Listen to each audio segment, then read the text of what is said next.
One morning, Thomas was waiting down by the quayside. The early morning catch of fish was being loaded into his trucks.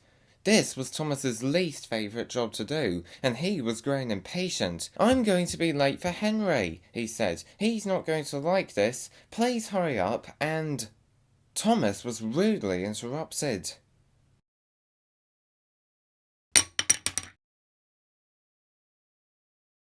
His driver and fireman laughed. "Phew!" sniffed Thomas. "What a pon!" He was glad when they were running along the coastal track. As he approached the lighthouse, he saw a man waving a red flag. "What's the matter now?" "High tides are damaging the track," reported the man. "I've marked the spot." "We'll go and inspect," said the driver.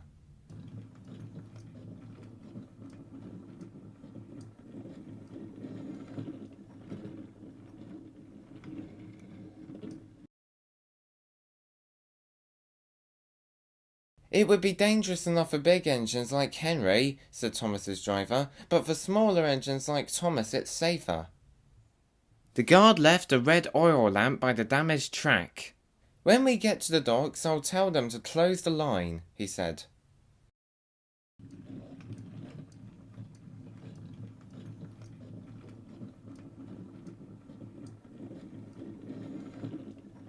Henry was waiting impatiently at the docks.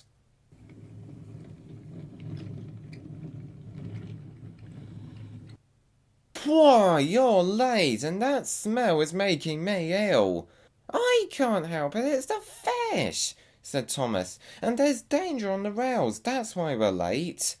"Huh," sniffed Henry. "You're the only danger on the rails, Thomas.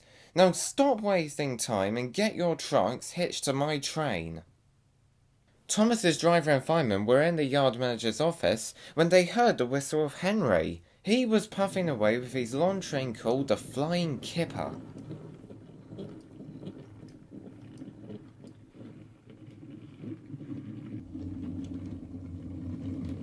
"What route is Henry taking tonight?" asked the fireman. "The coastal run, it's the quickest," said the yard manager. "But I told you, that's dangerous enough for big engines like Henry," cried Thomas's driver. The yard manager quickly phoned the signalman.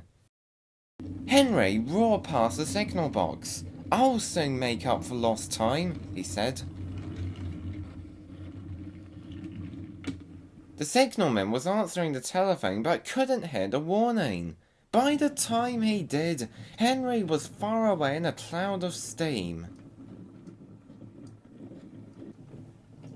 But when they got to the coastal track, Henry's hopes for a quick dash were down. Fog floated everywhere.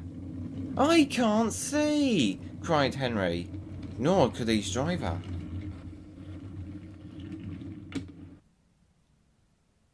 When he could, it was too late.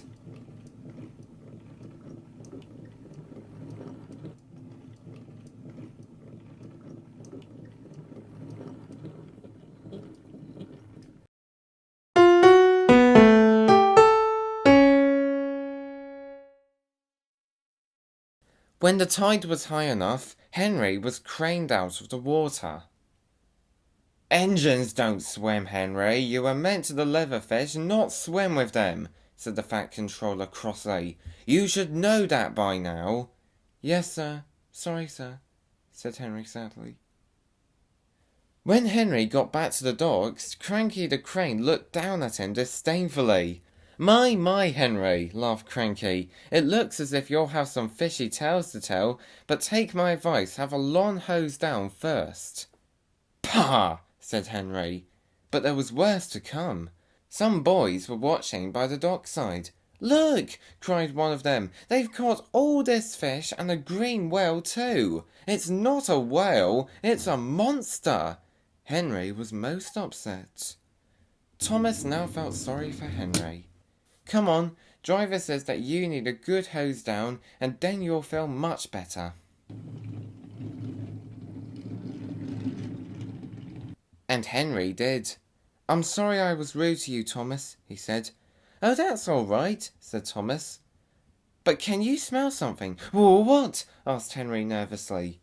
Fresh air! Oh, yes, said Henry happily.